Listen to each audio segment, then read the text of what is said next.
মালদার মানিকচক ব্লকের নূরপুর ব্যারেজের কালিন্দ্রী নদীর ভাঙনে বিঘার পর বিঘা চাষের জমি তলিয়ে যাচ্ছে নদী গর্ভে। মাথায় হাত পড়েছে এলাকার চাষিদের। ভাঙনে আগামী দিনে বিপন্ন হতে পারে রাজ্য সড়ক, কিন্তু তার সত্ত্বেও কোনো হেলদোল নেই ব্যারেজ কর্তৃপক্ষের। জানিয়ে ক্ষোভে ফুঁসছেন এলাকার সাধারণ মানুষ। মালদার মানিকচক ব্লকের নূরপুর অঞ্চলের অধীনে কালিন্দ্রী নদীর ওপর রয়েছে নূরপুর ব্যারেজ, যা কেন্দ্রীয় সরকারের অধীনস্থ। নূরপুর ব্যারেজের দেখভালের দায়িত্বে রয়েছেন ফারাক্কা ব্যারেজ কর্তৃপক্ষ। বন্যা নিয়ন্ত্রণে এবং এলাকার চাষিদের চাষবাসের সুবিধার্থে দীর্ঘ বহু বছর আগে তৈরি হয়েছে নূরপুর ব্যারেজ, কিন্তু বর্তমানে এই ব্যারেজ এলাকার চাষিদের চাষের জন্য সমস্যায় দাঁড়িয়েছে। কারণ দীর্ঘদিন ব্যারেজের কোনো সংস্কার হয়নি, ফলে জল আটকানোর জন্য 5টি লক গেট থাকলেও 2-3টি লক গেট দীর্ঘদিন ধরে অকেজো হয়ে রয়েছে। ফলে লক গেটের আশেপাশে পলি ও বালি জমেছে, যার জেরে কালিন্দি নদী তার আগের স্বাভাবিক গতিপথ হারিয়েছে। নতুন পথে এঁকে বেঁকে বইছে, যার জেরে নদী ভাঙনের সমস্যা তৈরি হয়েছে। দিনের পর দিন চাষের জমি বিলীন হচ্ছে নদী গর্ভে, ফলে ক্ষতির মুখে পড়েছেন এলাকার চাষিরা।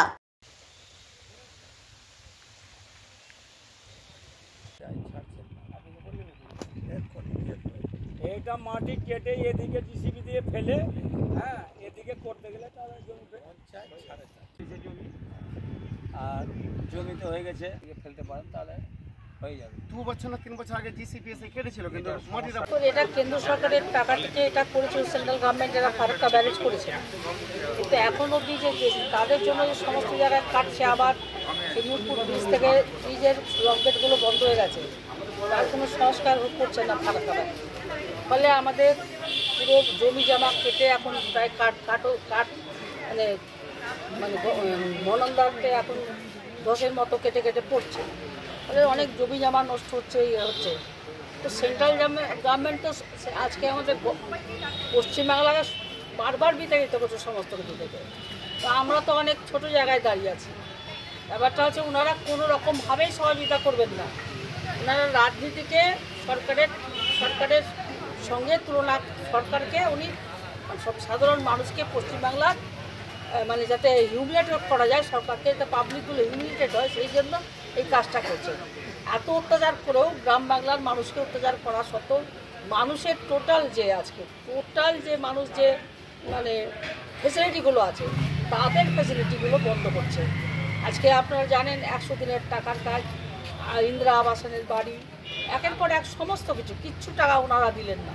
আপনারা দেখলেন ইন্দিরা আবাসনের বড়গুলো মমতা ব্যানার্জি টাকা দিলেন। আজকে সমস্তভাবে যদি আজকে তোমার সাথে আমার রাজনৈতিক ঝগড়া থাকতে পারে, আদর্শগত ঝগড়া থাকতে পারে, জনগণকে এখানে তুমি বেজ্জত করছো কেন বারবার? জনগণের টাকা তুমি না মারছো কেন বারবার করে? জনগণকে যারা বেজ্জত করে তার জন্য মানুষ পশ্চিমবঙ্গের উত্তর দিয়েছে এবারকার, আপনাদের আর চাই না।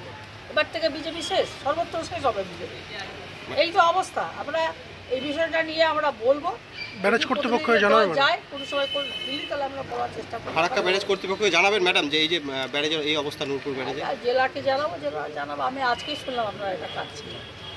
কালিন্দ্রী নদীর উপরেই রতুয়া মানিকচকের সংযোগ স্থলে নূরপুরে একটা ব্যারেজ আছে, যেটা ফারাক্কা ব্যারেজ বা সেন্ট্রাল সরকার, সেখানে গার্ডও থাকে, সংযোগ স্থল স্থাপন করেছে। এবার বাকি যেটা এখন বর্তমানে আশেপাশেও ভাঙন হচ্ছে, সামনেটা বালির চড়া পড়ে গেছে। তো সেটা তো আর কেন্দ্রীয় কোথায় ভাঙন হলো কি হলো, যেহেতু রাজ্য সরকারের এখতিয়ার, তার দেখার বিষয়টা নয়। ব্যারেজের রক্ষণাবেক্ষণ, ব্যারেজটা দেখার দায়িত্ব ফারাক্কা ব্যারেজের আন্ডারে আছে, ওটা রক্ষণাবেক্ষণ বা দেখার ব্যাপারটা চলছে। তো অনেকেই অনেক কথাই বলে, তখন কেন্দ্রীয় সরকারের টাকাই রাজ্য সরকার চলে, সে তার সুদের টাকা হোক, বিভিন্ন প্রকল্পের টাকা হোক, তার টাকা এদিক ওদিক খরচা করে সেখানে লুটরাজ চালায়, বিভিন্ন জায়গায় আত্মসাৎ করা হয়। আর যত দোষ নন্দ ঘোষ, অর্থাৎ কেন্দ্রীয় সরকারের দোষ না দিলে তো পার পাওয়া যাবে না। সে দুজনই, বাম, কংগ্রেস আর তৃণমূল তো আছেই দোষ করতে ব্যস্ত, কিন্তু তারা টাকা নিতে আবার এইদিকে জোর গোলায় শুধু কেন্দ্রের উপরে দোষ চাপিয়ে যাবে। টাকা পেলে কি করে আত্মসাৎ করতে হবে, কি করে সাধারণ মানুষকে না দিয়ে আত্মসাৎ করতে হবে, সেই ব্যবস্থায় ব্যস্ত। এটাও কোনো প্রকল্প করছে কিনা, যদি কেন্দ্রীয় সরকার কিছু ভাবে, যদি কিছু করে, তাহলে সেখানে রাজ্য সরকারকে দিয়ে করাবে, সেখানেও আত্মসাৎ করা যাবে। অ্যাকচুয়াল সবাই বলবে, যারা সমাজের লোক সবাই জানে যে ওটা ব্যারেজটা ফারাক্কা ব্যারেজের আন্ডারে রক্ষণাবেক্ষণের দায়িত্ব, কিন্তু আশেপাশে ভাঙন বা আমাদের এই কালিন্দ্রী নদী কোন দিকে পথ নিল, সেটা ওনার দেখার বিষয় নয়, রাজ্য সরকারের দেখার বিষয়। এখানে বিধায়ক রিপোর্ট করুক সেখানে ফারাক্কা ব্যারেজকে বা এখানে নূরপুরের যারা কর্তৃপক্ষ আছে তাদেরকে, তারা অবশ্যই ম্যাটারটা দেখবে এবং রাজ্য সরকারের যেটা এখতিয়ার সেটা করবে। সাধারণ মানুষ যেটা বলছে যে রক্ষণাবেক্ষণ সেটা অবশ্যই আমরাও রিপোর্ট করব, উনারাও যারা লোকাল আছে এমএলএ থেকে এমপি থেকে তারা রিপোর্ট করুক, তারা অবশ্যই সেই কাজ করে দেবে। কিন্তু আশেপাশে যে ভাঙন হচ্ছে সেটা কিন্তু কেন্দ্রীয় সরকারের এখতিয়ারে নয়।